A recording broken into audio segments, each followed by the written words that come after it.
everybody, I'm here with my good friend Gareth I from Tourist Tutani for an exciting new series. What's up guys, we are here in Iceland for the next 12 days. We're going to take you around the country and show you the best this place has to offer. But before we hit the ring road, let me tell you something about the logistics. This is the ring road and this is our version of it. So we have little side trips here and there. And this will all together take us about 10 days.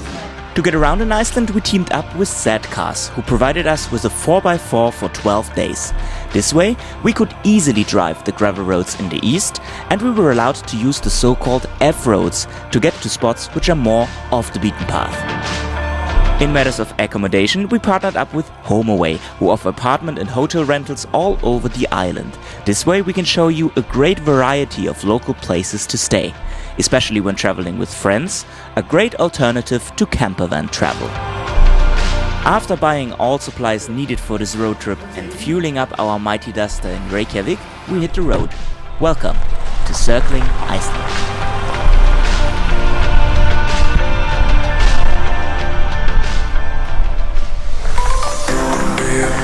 Iceland is a volcanically and geologically active Nordic island country of Europe located in the North Atlantic Ocean.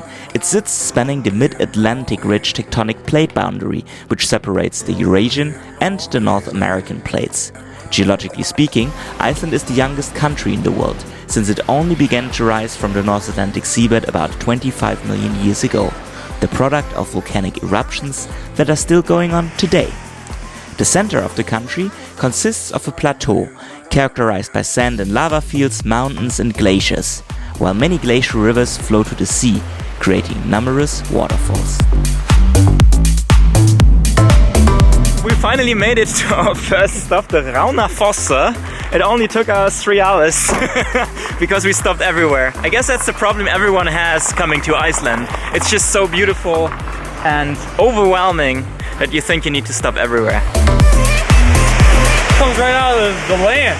It's right from the glacier. Comes right out of the glacier. It's over there. There is the glacier. Hraunfossar is a series of waterfalls formed by rivulets streaming over a distance of about 900 meters out of a lava field which flowed from an eruption of one of the volcanoes lying under the glacier Langjökull. The name comes from the Icelandic word for lava, down, and the word for waterfalls, fossa, a word you'll hear many times in this series from now on.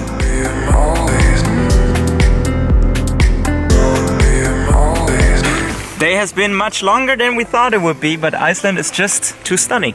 So we made it to our first accommodation. It's one of these pots over there. So this is where we slept tonight, our HomeAway location in Arnarstapi. Arnarstapi is located on the south side of the Snaefellsnes Peninsula, and it's worth visiting because of this beautiful, dramatic coastline here. When heading to Arnarstapi, make sure to bring some time to walk the trail along the impressive coastline with columnar basalt and cliffs that were once formed by the lava, hence the hexagonal shapes. On the way to the cliffs, you pass by an enormous troll-like monument, which is a tribute to Baradur, the region's guardian spirit and the leading character in a local saga. We're going up there to the north side of the Snaefellsnes Peninsula.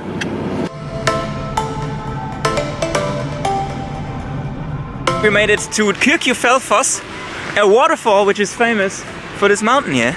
Because if you photograph it from the right side, you have a beautiful picture. One of the most popular pictures here in Iceland. Beside the waterfall being one of the most popular photo locations on the island, the mountain behind it, the Kirkjufell, was one of the filming locations for Game of Thrones Season 6 and 7, featuring as the Arrowhead Mountain. We promised ourselves yesterday we wouldn't drive in the dark anymore. But here we are, 6 p.m. We have 3 hours to go. Steve's behind the wheel. We are just driving straight through the fog.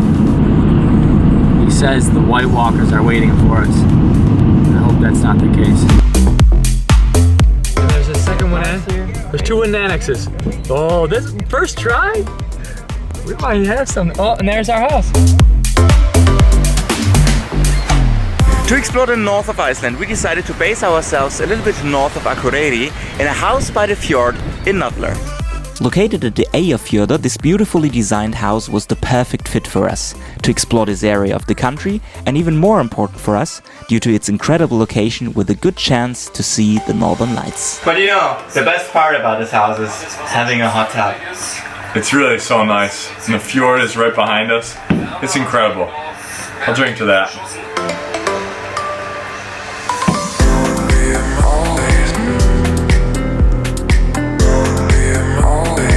It's time for a little hike. We're in the Asbyrgi Canyon. I'm gonna go check out this canyon from above. There's a viewpoint right at the end. It's a 2.5 hours round trip. Let's go. Asbyrgi was most likely formed by catastrophic glacial flooding of a river after the last ice age, first 8 to 10,000 years ago, and then again some 3,000 years ago. The river has since changed its course and now runs about 2 kilometers to the east. After a good hour of hiking, we finally made it to the viewpoint over the Asbyrgi Canyon. Look at this, how beautiful. Still have some fall foliage left. Great spot. The legend explains the unusual shape of the canyon differently.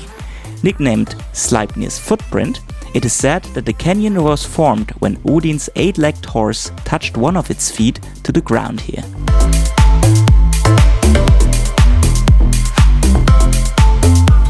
So that's it from the first episode of this series from Iceland. Make sure to also check out the channel of my buddy Gareth if you want to see our daily adventures here. And make sure to subscribe to this channel for new travel videos every Thursday. See you soon.